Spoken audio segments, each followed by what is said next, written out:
Good morning friends, स्वागत आहे तुमचं आजच्या प्री मार्केट रिपोर्टमध्ये. तर मग चला सुरुवात करूयात आजच्या प्री मार्केट रिपोर्टला आणि जाणून घेऊयात की आज आपल्या स्टॉक मार्केटमध्ये काय होऊ शकतं ते.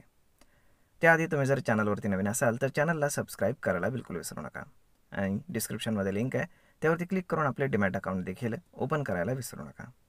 तर मग चला सुरुवात करूयात आजच्या भागाला. मित्रांनो, काल आपल्याकडे सुट्टी होती परंतु तो लोकल हॉलिडे होता आणि इंटरनॅशनली मार्केट्स सगळे सुरू होते. आता जर आपण पाहिलं तर या दरम्यान 2 दिवसादरम्यान US मार्केट जे आहे ते पुन्हा दोन्ही दिवस ऑलमोस्ट ग्रीनमध्ये क्लोज आहे. आता USचे जे फ्युचर्स आहेत ते थोडेसे रेडमध्ये ट्रेड करत आहेत परंतु ते अगदी मार्जिनल लोअर आहेत. ओके. त्यानंतर जर आपण आपल्याकडे पाहिलं तर आपल्याकडे मात्र जाण्याच्या एक दिवस आधी ट्रम्प तात्यांनी बॉम्ब टाकलेला होता. जसं की सगळ्यांना माहीतच होतं की 27 तारीख म्हणजे कालपासनं जे ॲडिशनल 25% टॅरिफ्स होते तर ते इम्पोज होणार होते. परंतु ते टॅरिफ्सचं जे नोटिफिकेशन होतं ते आदल्या दिवशीच इश्यू करण्यात आलं आणि त्यामुळे आपल्याला मार्केटमध्ये एक ड्रास्टिक फॉल पाहायला मिळाला, ज्याच्यामध्ये FIचं सेलिंग जे आहे तर ते मेनली कारणीभूत ठरलं. कारण FIजनं साधारण 6,500 कोटींच्या आसपास सेलिंग केलेलं आहे. त्याच्या अगेन्स्ट डोमेस्टिक इन्स्टिट्यूशन्सनं 7,000 कोटींचं बाईंग देखील केलं होतं, परंतु त्याने काही फरक पडलेला नाही आहे. मार्केट ऑलमोस्ट 250 पॉईंटच्या आसपास डाऊन झालेलं होतं. आता मार्केट एकदम क्रुशल झोनमध्ये क्लोज झालेलं होतं, साधारण 24,700च्या आसपास. आता जर आपण कालचा जर सिनेरिओ पाहिला तर gift Nifty almost 200 point down झालं होतं, कारण गिफ्ट निफ्टी ट्रेड करत होती. परंतु रात्रीतनं ते पूर्ण रिकवर झालेलं आहे आणि आता ऑलमोस्ट गिफ्ट निफ्टी इंडिकेट करत आहे की मार्केट एक 50 ते 60 पॉईंट गॅप डाऊन ओपन होईल. आता 50-60 पॉईंट म्हणजे साधारण मार्केट 24,650 किंवा 600 याच्या दरम्यान कुठेतरी मार्केट ओपन होईल, की जो एकदम एक्झॅक्ट सपोर्ट झोन आहे. म्हणजेच काय की जे गॅप फिल होण्याचं बाकी होतं ना तर ते तिथं होतं. म्हणजेच काय की जो गॅपमध्ये बनलेला होता गॅपअप नंतर 15 ऑगस्ट नंतर, तर तो गॅप आता पूर्णपणे ऑलमोस्ट फिल झालेला आहे. आता मार्केट इथनं वर जाणार की अजून काय होणार हे पाहणं जास्त गरजेचं आहे. त्याच्यामागचं बेसिकली रिझन आता आजचं आपण पाहूयात. आज एक तर आहे मंथली एक्सपायरी, त्यामुळे मार्केटमध्ये व्हॉलॅटिलिटी मात्र प्रचंड राहणार आहे. त्यानंतर दुसरी गोष्ट आहे ती म्हणजे की मार्केट ऑलमोस्ट फ्लॅट ओपन होतं, म्हणजे 50-60 पॉईंट गॅप डाऊन म्हणजे फार मोठं गॅप डाऊन नाही आहे. त्यामुळे आपण म्हणू शकतो की मार्केट ऑलमोस्ट फ्लॅट ओपन होतं आहे. आणि तिसरी गोष्ट म्हणजे जो मार्केटचा PCR आहे तर तो ओव्हरसोल्ड झोनमध्ये. म्हणजे जर आपण असा विचार केला की इमिजिएट मार्केट इथनं खाली जाईल, शक्य नाही.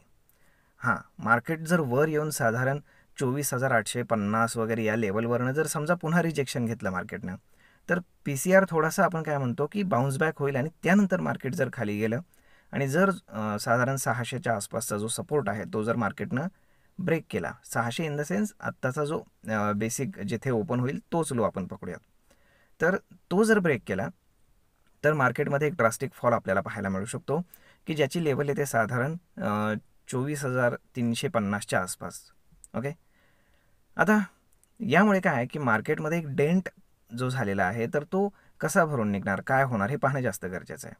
परंतु आता मार्केटमध्ये क्लॅरिटी आलेली आहे की 50% टॅरिफ्स हे ऑलरेडी इम्पोज झालेले आहेत.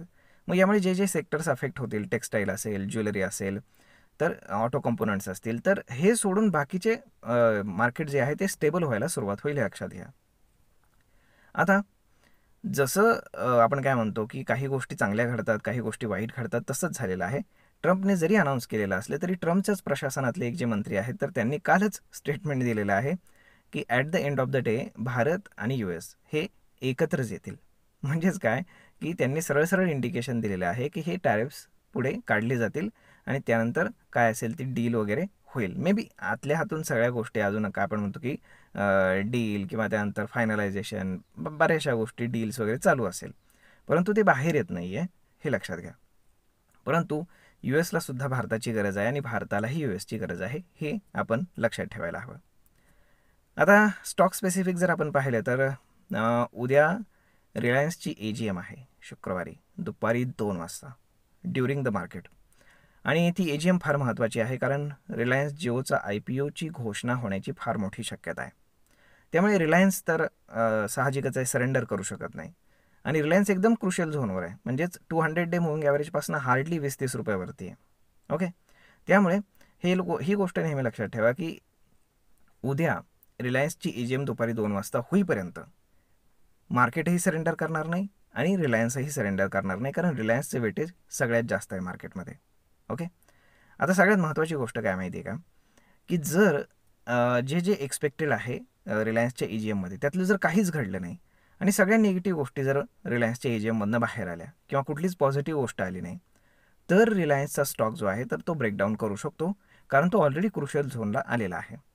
परंतु जर एखादी जरी चांगली घोषणा झाली तरी मार्केट रिबाउंड करायला मागे पुढे पाहणार नाही, हे लक्षात असू द्या. कारण काही गोष्टी चांगल्या येत्या काळामध्ये घडणार आहेत हे सगळ्यांना माहीत आहे.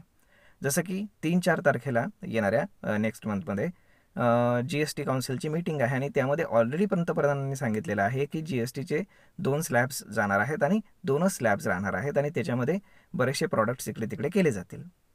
ओके, म्हणजेच काय की साहजिकच त्यांनी सांगितलं की आम्ही दिवाळीत गिफ्ट देऊ, परंतु सगळे जे मोठमोठे बिझनेसमॅन आहेत तर त्यांनी आर्ग्यू केलेलं आहे पंतप्रधानांना की दिवाळीमध्ये जर ते दिलं गिफ्ट तर साहजिकच हे सगळ्यांना माहीत झालं, त्यामुळे लोक आता खरेदी करणार नाहीत आणि ह्याचा एक डेंट पडेल, म्हणजे पूर्ण फेस्टिवल सीझन जो आहे तर तो वाया जाईल. म्हणून त्यांनी काय सांगितलं की काही करा, परंतु ही GST काउन्सिलची मीटिंग झाल्यानंतरच ते अनाऊन्स करा आणि तिथनं पुढंच ते लगेच इमिजिएट इम्प्लिमेंट करा. त्यामुळे हे होण्याची पॉसिबिलिटी खूप जास्त आहे, कारण प्रॅक्टिकली ते शक्य आहे, हे लक्षात घ्या. आणि साहजिकच आहे, पंतप्रधान जरी असले तरी त्यांनाही समजतं की कशा पद्धतीने बिझनेस चालतो.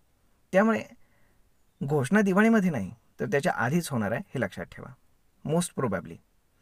त्यामुळे ह्या सगळ्या गोष्टी पाहता आणि रिकवर झालेली गिफ्ट निफ्टी पाहता आणि मार्केटमध्ये व्होलॅटिलिटी पाहता पाहावं लागेल की आज जरी कुठलीच शक्यता वाटत नसली तरीसुद्धा FISचं शॉर्ट कवरिंग येणार का, हा एक मेन मुद्दा आहे.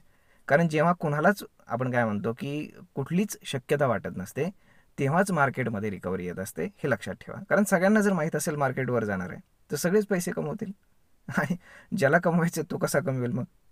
त्यामुळे ही गोष्ट फार पाहण्यासारखी आहे की आज नक्की काय होणार, कारण आजचा दिवस हा महत्त्वाचा आहे आणि त्याला जोडून उद्याचा दिवस आहे, कारण उद्या आहे रिलायन्सची EGM आणि त्याच्यावरती सगळ्या भारताचं लक्ष लागलेलं आहे, लक्षात ठेवा. कारण ते बऱ्याच गोष्टींना बूस्ट करत असतात, मग ते कुठे इन्व्हेस्टमेंट करणार, काय करणार, कसं करणार, फार महत्त्वाचं आहे पाहणं. शिवाय त्यांना एशियन पेंट्समधले शेअर्स विकलेत त्यांनी, त्याच्यामध्ये त्यांना बरेच पैसे मिळालेले आहेत, ऑलमोस्ट 10,000 करोडच्या आसपास. तर ते पैसे देखील ते कुठे इन्व्हेस्ट करणार आहेत, कसे इन्व्हेस्ट करणार आहेत ते पाहणं देखील फार गरजेचं असणार आहे. होप सो, पाहूयात काय होते ते. परंतु मित्रांनो, आपण जर बाकीच्या गोष्टी पाहिल्या म्हणजे वर्ल्ड मार्केट जर पाहिले तर world market mix type of setup आहे. म्हणजेच आज ग्लोबल क्यूज जे आहेत तर ते आपण काय म्हणू शकतो की पॉझिटिव्ह आहेत थोडेसे, परंतु फार काही असं आपण काय म्हणतो की फार जास्त पॉझिटिव्ह नाही आहेत. तरी पाहूयात काय घडणार आहे. होप सो आजचा हा व्हिडिओ, ही माहिती नक्कीच तुम्हाला ट्रेड आणि इन्व्हेस्टमेंट करण्यासाठी उपयोगी पडत असेल. जर हा व्हिडिओ तुम्हाला आवडला असेल तर आपल्या जवळच्या मित्रमंडळींसोबत देखील हा व्हिडिओ तुम्ही शेअर करायला विसरू नका. धन्यवाद.